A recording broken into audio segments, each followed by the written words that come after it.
Hello, friends. Welcome back to Trending. Today's Thursday, December 14th, about 9:30 as we're rolling here.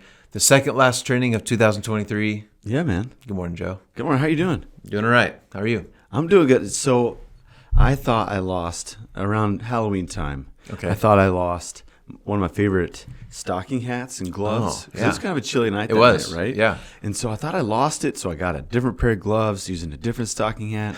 Lo and behold, today as I'm getting my things for work in the deep canyon between Yes. the seat and the console, Very familiar with that spot. they were there. So I feel like I've retrieved these things. What was lost is now found. There you go. And man, I'm And there was much looking up rejoicing. today. That's right. It's looking up today, man. Awesome. I love it. What a great way to start your day. Yeah. I love it. Anyways, all right. it. Yeah.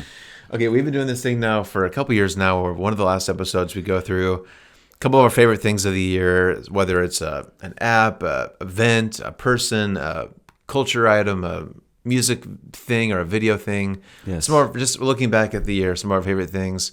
And we always do this. We always kind of throw this out, but I mean it. We'd like to hear from you guys too. What were some of your favorite things from 2023 as you're wrapping up this year, looking ahead to next year? What sticks out to you?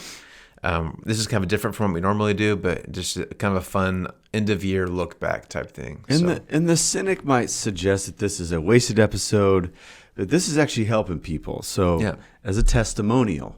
Yeah. I think you had mentioned Wise, the brand and technology. Yes. Uh-huh. Well, Google stuff was running out of steam at our house. So you and Ginger were texting about Wise. Yeah. And we've got Wise all over the house now. Yeah. We have wised up, which I feel like that should be their marketing slogan. Totally. I mean, agree. Here you go. Free advice for Yeah. the wise people, the wise guys out there. So anyways, so this is actually helping people. Yeah. So this is not wasted. This is not filler. This is real stuff. Yeah. I like it. And I don't want to take too much time here at the front because this will probably take a while to get through our list. But before we get too far, I didn't warn you I was going to ask you this. Okay. But I was curious this morning as I was thinking about this. Do you have any, are there any theological or philosophical things that we can consider about looking back and looking ahead? Yeah. Because I think sometimes there's obviously pros and cons to that, right? Yeah. We don't want to dwell on the past. We don't want to worry about the future. Yeah. We can learn from the past and we can look forward to the future, right? What's kind of a compact nugget we can think about as we go through this? Yeah. As far as we know, human beings, I think other species can reflect, or they can at least reflect in the moment. But one of our superpowers is looking back and forecasting ahead. We tend to look back with clarity, look ahead with a little bit of murkiness, as we will see next week with our Nostradamus initiative. We're trying to we need a sound effect for that. Right? But I think it's important. All faith traditions, Christianity included, talks about reflection and examination. Mm-hmm. Yeah. And when it comes to things, the pious person might say, why are we focusing on material things? We should, as Brother Paul says, set our minds on things above and not on earthly things. But the world is meant to be enjoyed. Mm-hmm. God sends us out in this world, and we're supposed to enjoy it, just to make something of it. Mm-hmm. And so this is a way to celebrate, I guess, the common grace that we bump into along the way. And so I don't think there's anything wrong with having things, but just don't have your things have you, right? Mm-hmm. That's kind of the moral question is, and I think Jesus approaches it with the Sabbath. You remember all of his opponents were shaking him down about behavior on the Sabbath, and he says a great philosophical question: Was human beings made to somehow honor the Sabbath, or was the Sabbath created to help human beings in their journey? Yeah. And what a great question, because anything that's good can also own us. And so how do we use it reflectively, within balance and within good reason? I think is something that we have to monitor, year after year. So that's good. I like that. Cool. All right. I just wanted to get that. Yeah. Get a little nugget to start with. Okay. Get a little nugget. Mm-hmm. Okay. So I only have 4 things. I think you got 5 things. I thought you're good. 5. I'm running behind the schedule today. So you've got 5. How about you kick us off? So I need to start and end, right? Because that's how we get in on time. Okay. So the first thing that I would say is I got lured into this Whoop community. Whoop is a fitness wearable, according to their marketing. Yeah. And you just wear it all the time, and it monitors everything from your heart rate to the skin temperature to your heart rate variability. You wear it when you sleep. And so the biggest thing it does is it keeps track of your recovery and your strain that you put your body through. Okay. And a lot of athletes and a lot of people, exercise enthusiasts, are wearing it because it'll give you like a picture of what type of workout should I do today as to not overdo it. Yeah. And I've enjoyed it. I got lured in by our friends, the Jaderstons. They lured me into, they have like a little micro community on Whoop called Rangus Village. Of course they do. A Nice. meaningless name. Yeah. So we compete against one another week after week, and there's a chat function where we chirp at each other. But one of the cool things is that it kind of tracks your location, and so you belong also in like your state Whoop community. And twice this year, I was number 1 for the strain score in all of the state of Kansas. Wow. The 2,000 whoopers Nice. in the state of Kansas. So one of them was, I don't know if you can recall, but over my birthday, I was going to try to run 50 miles overnight. It was a real hot day, so I was going to try to run overnight. I ended up kind of unplugging the Endeavor at mile 22, cramped up. It was bad. But You're such a slacker, only 22 miles. I know. It was kind of touch and go there for a minute. Everything cramped up all at once. And I felt like I called Ginger I was only a block away from my house. And I called Ginger at 1:30. I'm like, come get me. And it reminded me of when Batman in the first Christopher Nolan films, he fell in an alley and it's raining and he's like, Alfred! Yes. like in deep despair. That's what I felt like in that moment. Nice. But then the other one was a couple weeks ago when I ran the St. Jude half. Yeah. I guess I had, strained myself more than all of the Kansans on that Saturday. Wow. And so my goal this next year in 2024 is see if I can't get to the top 3 times. Okay. So Nice. I think I can make it happen. I think you can too. So maybe that 50-mile run Endeavor can be dusted off. I don't know. Who knows? Nice. I don't think I'll ever cross that bridge. But anyways. You never know. Yeah. So Whoop is good. So if you're looking for, like if your Apple Watch just doesn't give you enough, you're looking for something different, Whoop is great. So I highly recommend. Cool. Nice. I like it. Good one.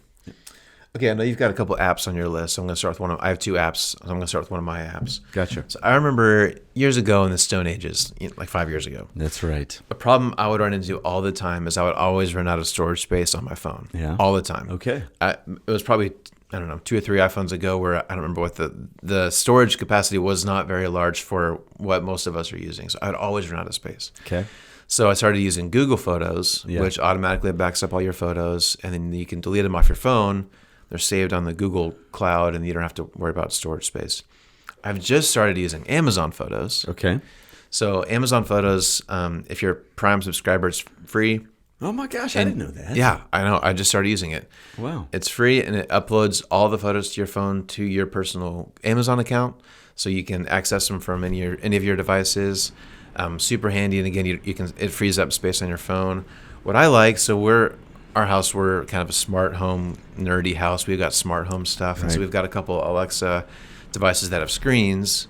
And if you use the Alexa Photo app, it'll automatically scroll through your photos throughout your house using what you've set up through your Amazon Photo app. So for me, it's just kind of fun. It frees up space on your phone, and if you have one of those devices, as you're walking around your house, you can see a fun collection of your recent photos. Yeah. So it's free if you're a Prime subscriber.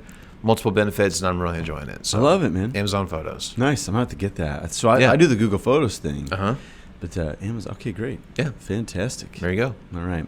Well, I'll stay on the app theme. So the one that I'm using right now is called Imprint. It used to be called, it was called something else, and it got bought out and got changed. I think it was called Lucid beforehand. Okay. But it's kind of like it's like Duolingo. Duolingo helps you with languages and math and music and stuff. Well, this is just for other sets of nerds. It's a great Imprint app is good for like education purposes. So it's got this really clean interface to like take a topic. So right now I'm taking philosophy. Okay. So I'm just going through all the major philosophical figures. And what's cool is that like you work through content. They try to get you like to do X amount per day to get on a streak, kind of like Duolingo does. Okay. But they quiz you intermittently so that like you're retaining information too. And so it's got an array of topics, and they're really trying to track down major thinkers. And they're actually like, I've gotten a couple of emails from them. They're like, who do you want to hear from? Oh, that's cool. And so they try to reach out to them, broker a deal to get their stuff on Imprint. So It is a yearly subscription. I think it's well worth it if you just try to use it as often as possible. But I'm learning so much. I mean, cool. I remember at Sterling, I was a religion philosophy major. Yeah. I had never taken philosophy before.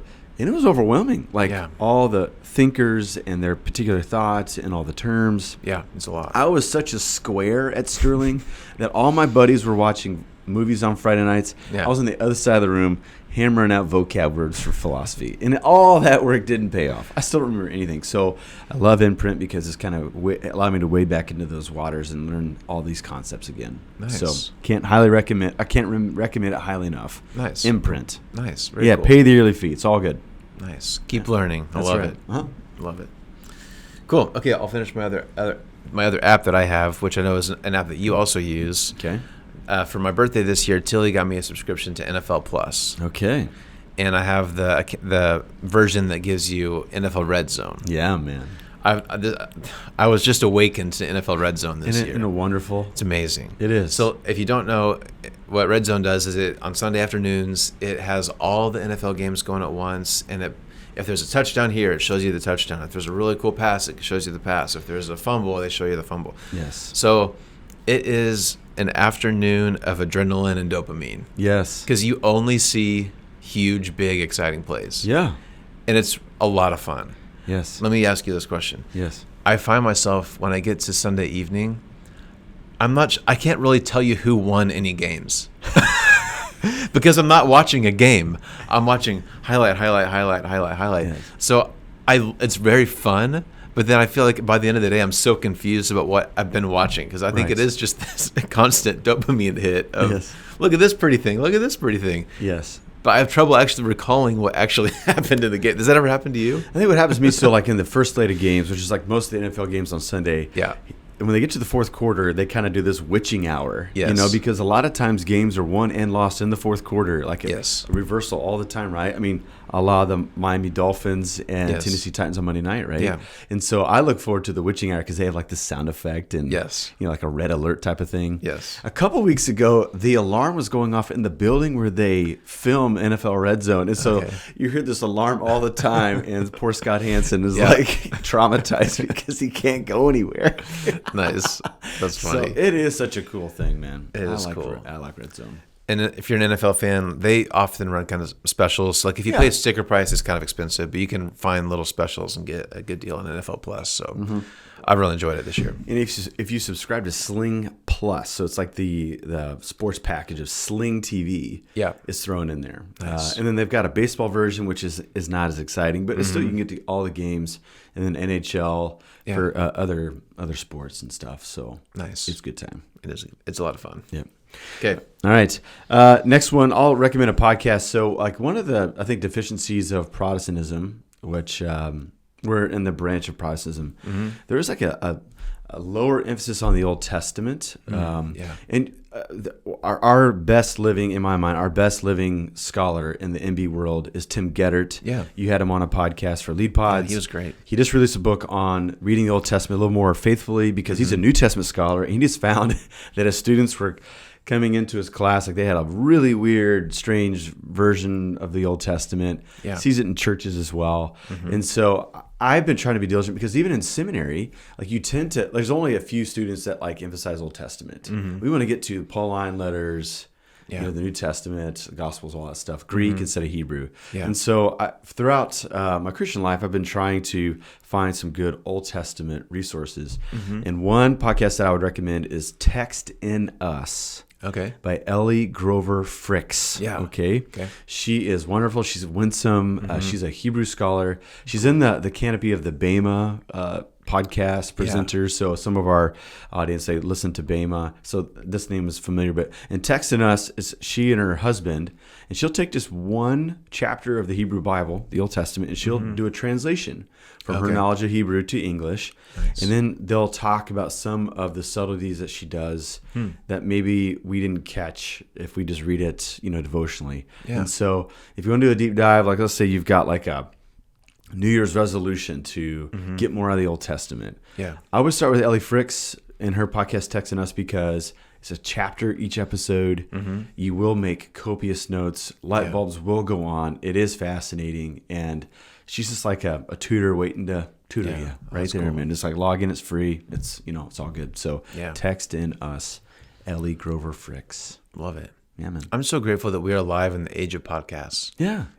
I feel like I learned so much just by casually listening in the car and at the gym or whatever. And it's great. Coming to find you. Like, you don't have to enroll anywhere. Yeah. It's like, hey, and it's free. Hey, Matt.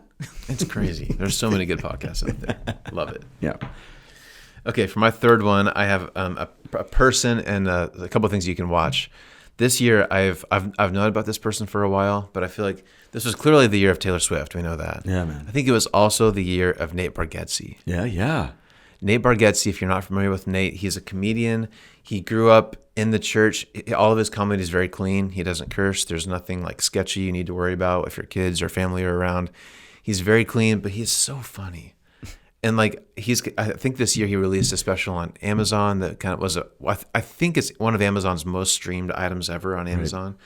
Right. He sold out like all the huge arenas. He hosted Saturday Night Live and did a great job. Yes. And so I think it's refreshing for me to have a very clean comedian who's also very funny. Like I think everyone can like Nate Bargatze. Yeah. So if you need something to watch with the family around the holidays and you're into comedy, haven't watched his stuff yet, Nate Bargatze, I highly recommend. And I need to kind of give you your flowers here. I feel like you knew of him before he got popular. Like you guys were on the case. Yeah. For Bargatze, whatever. I mean, you guys were like, I remember you recommended it to me. I'm like, I've never heard of this guy. Yeah. And then I listened to his clown. Yes. How his dad was a clown. Right. Chili and I saw him a few years ago in Oklahoma, and I've kind of I heard him on a podcast years ago, so I've been kind of following him. But he just blew up this year. And I love it. So, Nate Bargatze, go check him out. All right.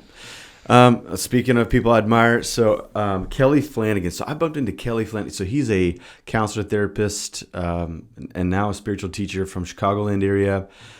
I bumped into him in the most strangest of circumstances. So I volunteered at a spiritual formation conference in Wichita here at Friends. Yeah.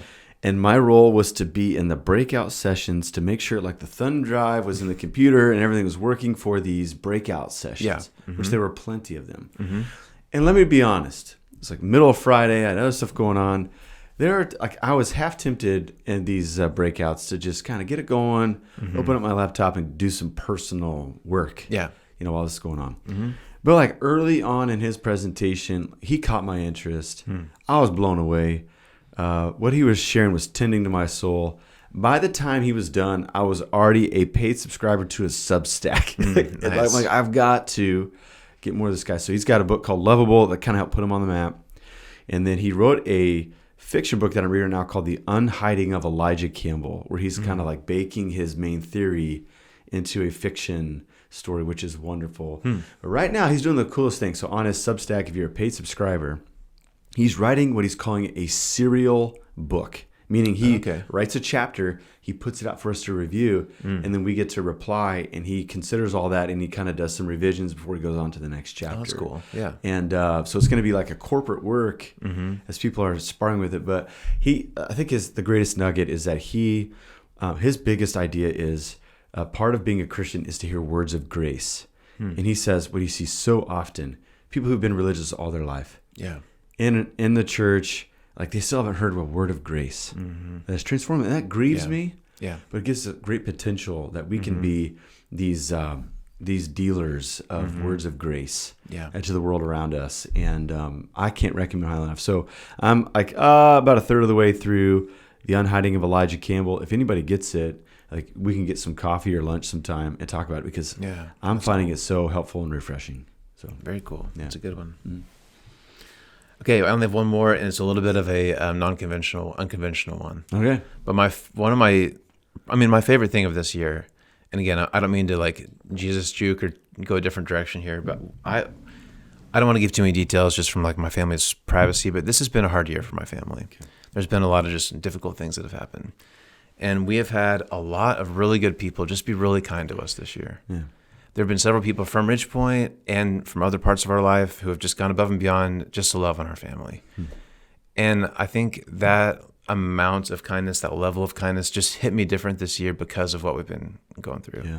And I think this year, like usually this time of year, I've got I've usually bought some kind of new gadget or like I've got something like Wise I'm really excited about or some new Mountain Dew flavor or something ridiculous. Like I've got these things that I'm really passionate. It's silly, but it's stuff I love, right? And this year I just don't because we just haven't really had time to dive into that stuff. So I don't really have a great gadget to recommend this year, but I'll tell you, like the people who have gone above and beyond to care for us, it's the best thing from this year. Yeah, man. Like it's just really impacted me deeply. Yeah. And so if you're one of those people, thank you. And if you're not one of those, like, there's nothing, it's okay if you weren't caring for me, but like, I just want all of us to be that kind of person. Yeah, man. Because I think everyone needs that. Yeah. And so I'm just more aware of it this year than I usually am. Yeah. And I want to be that kind of person. I want us to be those kind of people. So as we look back and look ahead, like, let's let the trending faithful be those kind of people. Yeah. Because the world needs it. So thank you for being great people. Yeah. Man, you give me a great dilemma here.